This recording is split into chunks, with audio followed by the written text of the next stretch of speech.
বাচ্চারা মাঠে ক্রিকেট খেলছিল, ও বাচ্চাদের ব্যাটটা নিল, বাচ্চাদের ব্যাটটা নিয়ে ওর কাছে গেল, ওর কাছে ওর সাথে আগের থেকে অনেক কী হয়েছে না হয়েছে, কথা কাটাকাটি কী ঝামেলা এটা আমরা জানি না, ওর থেকে নিশ্চয়ই কিছু হয়েছিল।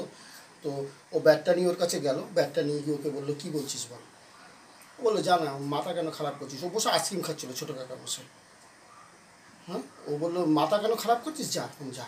এই বলার পরেই ও ব্যাট দিয়ে পেছনে মাথায়, যতক্ষণ না ও মারা গেছে ততক্ষণ পর্যন্ত ব্যাট দিয়ে মেরে যায়। কারণে মারলো, কারণটা ওই যে একবার একটা ছেলের সাথে ঝামেলা হয়েছিল, বুল্লু বলে নাম, গলাকাতে থাকে। এবার ওর সাথে হয়নি ঝামেলা, আমার স্বামীর সাথে।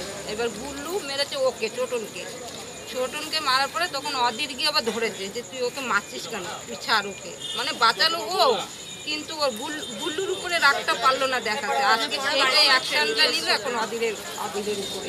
দাদা, আপনার দাদার উপর একটা অভিযোগ উঠেছে, আর উনি নাকি ব্যাট দিয়ে একজনকে মেরে ফেলেছে, কি বলবেন সে বিষয়ে?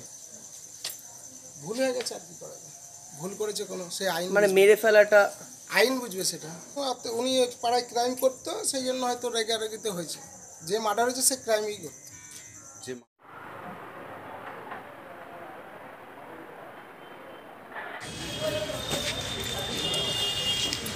ভাই কি কারণে খুন করলে? খুনটা কি কারণে করেছো?